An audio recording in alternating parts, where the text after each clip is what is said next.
It's almost always better to own your assets than it is to rent your asset.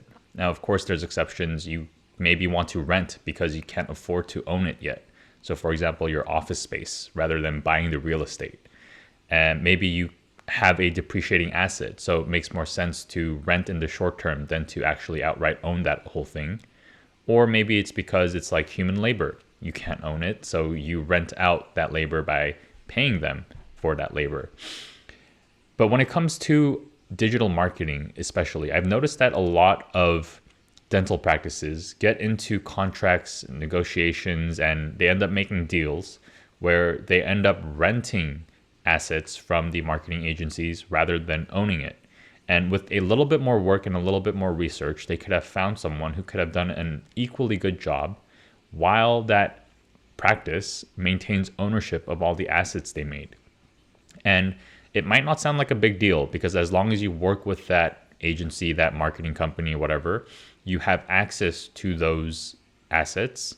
But you have to realize that that creates a very dependent relationship. And if for whatever reason you decide to leave, or they decide to leave, or they decide to change course, or whatever it is, you are going to be left stranded without the assets if that relationship doesn't work out. And ownership is the way to get around it. Now, I have seen a lot of clients who've come to me from past agencies and they were getting into litigation with the past agency because one, the agency wouldn't give them the marketing funnel. They wouldn't transfer over the advertising methods that they had set up for them on Meta or Google or whatever. They didn't have access to those accounts. They were renting advertising from that group. And so what happened was they were getting, I think it was like 22 patients a month, something like 90 leads per month were coming in, and they purchased that practice. And when they purchased that practice, the company they purchased it from severed ties with them, and now they were left with about one patient a month. So they went into this huge litigation because ownership, it wasn't clearly defined what the scope of the ownership was. I have many instances of clients coming, they had a website with a past company, and the company refuses to transfer it over. And so we have to rebuild from scratch. It takes a long time.